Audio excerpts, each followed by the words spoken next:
parce que le n n'est pas forcément assez grand pour que l'approximation soit bonne. Hein. En fait, on est sur 0, pour n égale 30. Cette approximation-là, elle est bonne vraiment quand n est égal à 1000. De toute façon, il n'y a pas beaucoup d'intérêt à utiliser une approximation par la loi normale, alors qu'avec n égale à 30 et la loi binomiale, on peut trouver les valeurs exactes. Voilà, bon, le but c'était d'utiliser le théorème. Voilà. Donc, je pense qu'on fera, d'autres exercices dessus. Voilà. Alors, maintenant, au niveau du cours, c'est terminé. Donc, bien sûr, je répondrai à vos questions par rapport au cours. Et là, je vais mettre en route mon ordinateur pour prendre l'exercice 1, qui est un extrait de bac, et je vous demanderai de préparer l'exercice 2, dont on a déjà fait une partie en cours, la première partie qui correspond à la loi exponentielle. Donc c'était un extrait de bac qu'on avait fait avec, je vous rappelle, la durée de vie sans vieillissement. On avait fait la partie A, mais je vous demanderai de faire la partie B, qui reprend en fait le cours sur la loi normale. Et puis je vous ai préparé un autre type bac que je vous envoie, et je vais vous demander de le préparer aussi. Alors bien sûr, ne prenez pas les réponses directement sur la PNEP, ça ne sert à rien, essayez de le faire. Normalement, vous avez, je vais regarder, vous avez tous les éléments pour faire ces exercices. Donc alors, je vais effacer, et puis on va prendre l'exercice 1.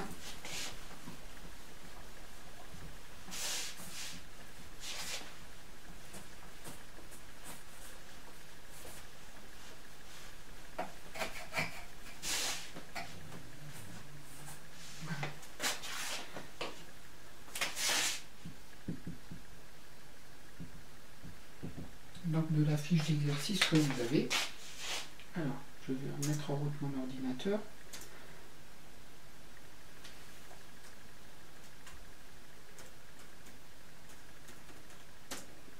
Voilà. Alors,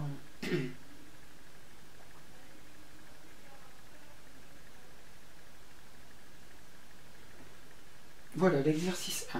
Donc, voir si avec mes lunettes je vois mieux. Non, c'est pire.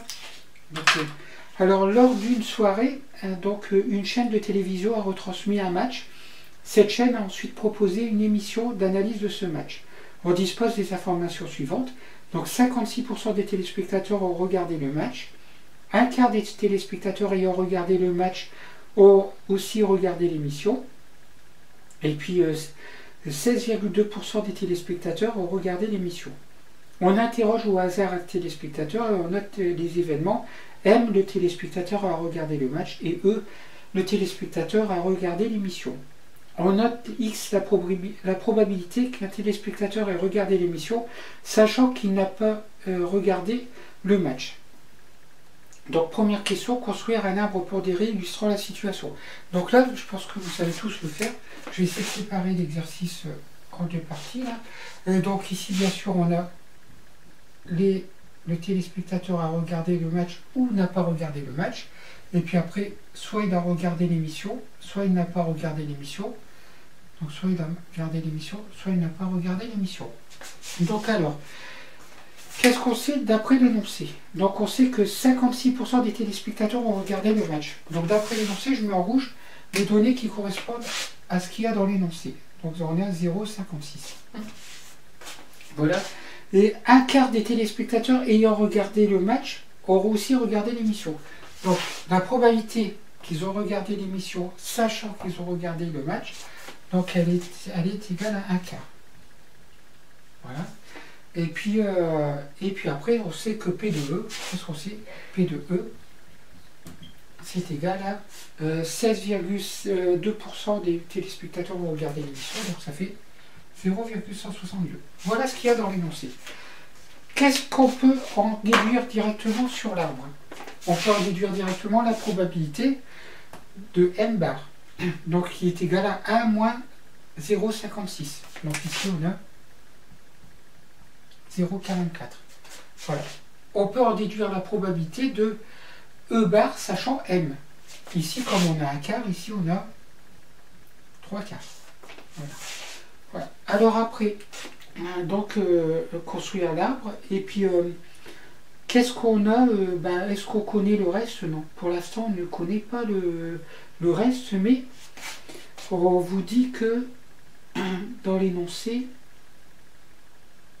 on a X la probabilité qu'un téléspectateur ait regardé l'émission, sachant qu'il n'a pas regardé le match. Donc il n'a pas regardé le match, la probabilité qu'il ait regardé l'émission, cette probabilité-là, qui est donnée dans l'énoncé, bien sûr, c'est X. Donc je mets. Et par contre, donc ici, j'en déduis que là, j'ai 1 moins X. Voilà. Donc là, on a répondu à la première question. Donc la première question, et puis on va passer à la deuxième question, probabilité de M inter E. Donc voilà la première question. Deuxième question, on doit calculer la probabilité de M inter E. La probabilité de M inter E, c'est égal en fait à la probabilité de M multipliée par la probabilité de E, sachant M. Hein. Donc je vous rappelle qu'il faut écrire la formule le jour du bac. Voilà, et la probabilité de M, donc ça fait 0,56 multiplié par 1 quart. Et ça fait, je vais le mettre à côté pour essayer de gagner de la place. Ça fait à peu près, ça fait exactement 0,14. Voilà, donc on a répondu à la deuxième question. On va pouvoir passer à la troisième question. Donc troisième question. Vérifier que P de E est égal à 0,44 x plus 0,14. Donc P de E c'est quoi? Si je veux l'événement E, que l'événement E soit réalisé, donc j'ai deux chemins possibles. Le premier chemin c'est de passer par M et puis par E, c'est-à-dire de regarder le match et regarder l'émission. Et le deuxième chemin possible, c'est de ne pas regarder le match, mais de regarder l'émission. Donc j'ai deux chemins possibles. Donc, et je vous rappelle que lorsqu'on a deux chemins possibles, on additionne donc les probabilités. Donc là, c'est P de M inter E plus P de M bar inter E. Voilà. Je vais remettre en route mon ordi, parce que c'est en économiseur d'écran. Voilà, donc P de M inter E, on l'a déjà calculé. Donc ça fait 0,14 plus P de M bar inter E. P de M bar inter E, c'est quoi? C'est P de M bar multiplié par P de E, sachant M bar. Et ça fait 0,14 plus P de M bar. P de M bar, donc c'est 0,44 fois P de E sachant M bar, c'est X. Voilà, j'ai bien trouvé, j'ai bien montré que P de E était égal à 0,14 plus 0,44x. Donc c'est pas écrit de la même façon, il y a 0,44x plus 0,14, mais c'est exactement la même chose. Là, on va pouvoir en déduire la... Donc ça c'était le petit a, on va pouvoir en déduire la valeur de x. Pourquoi? Parce qu'on connaît P de E. Hein, voilà, P de E est égal à 0,162. Ben, on doit résoudre.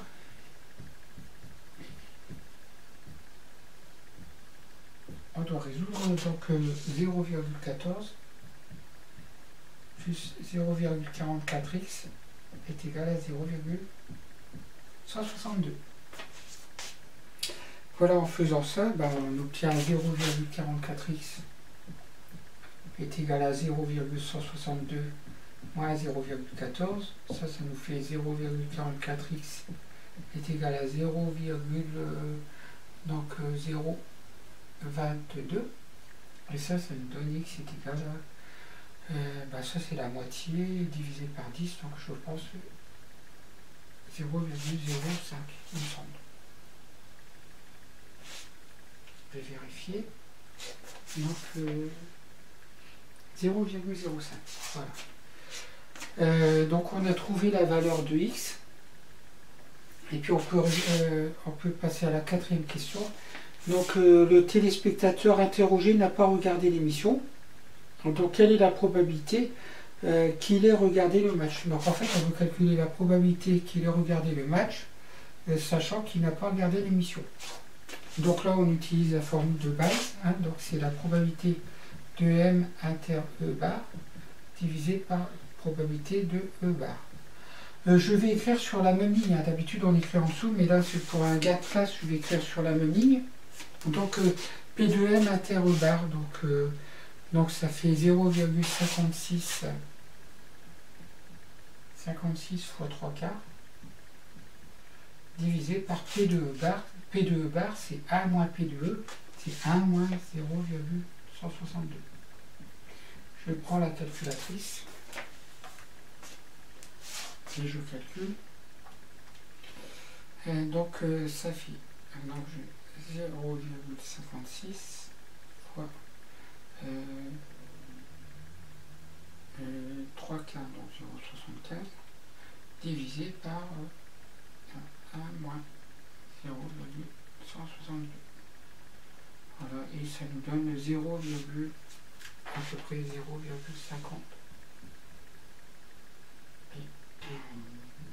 À 10 moins 4 près. Voilà. On respecte on vous demande de l'arrondir à combien? À 10 moins 2 près. À 10 moins 2 près, donc c'est 0,5. 0,5. Voilà.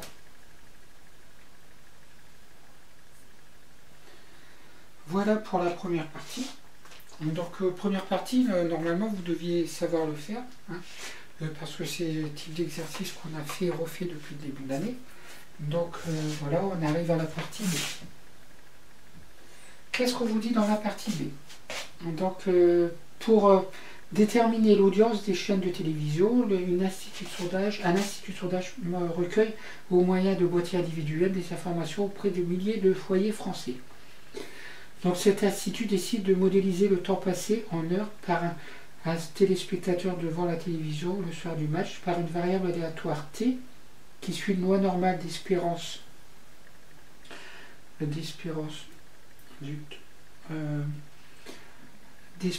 mu est égal à 1,5 et puis d'écart type sigma est égal à 0,5. Donc en fait on sait que la variable T suit la loi normale de moyenne 1,5 et d'écart type 0,5. Voilà. Je vérifie, c'est bien ça. Quelle est la probabilité arrondie à 10-3 p près qu'un téléspectateur est passé entre 1 heure et 2 heures devant sa télévision? Donc nous, on doit calculer, pour la première question, la probabilité que le téléspectateur est passé, donc la variable T, entre 1 heure et 2 heures devant sa télévision. Je vérifie si j'ai pas 1 heure et 2 heures. Voilà. Donc je dois calculer ça. Alors, cette valeur, vous allez la trouver à la calculatrice. Donc là, à la calculatrice, mais je vous ai demandé à chaque fois de faire le petit dessin pour bien expliquer comment vous faites.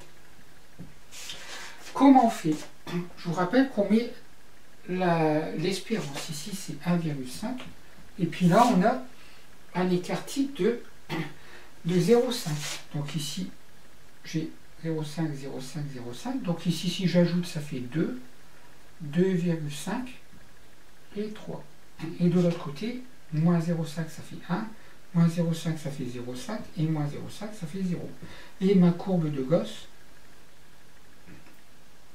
elle est comme ça. Et à quoi correspond cette probabilité? Donc je vous rappelle que c'est l'aire comprise entre 1 et 2. Voilà. Donc c'est cette aire-là. Voilà. Donc on va la calculer à la calculatrice. Donc comment on fait? Je vous rappelle qu'on doit rentrer dans menu. Donc menu stat. Voilà, je vais dans distribution, normale et NCD. Donc lower, donc c'est 1. Je mets 1. Upper, c'est 2. L'écart type, attention, on rentre toujours l'écart type avant, c'est 0,5. Et puis la moyenne mu est égale à 1,5. Voilà. Et j'ai une probabilité qui est égale à peu près, on a dit à 10 moins 3 près, donc 0,683. Voilà, donc 0,683.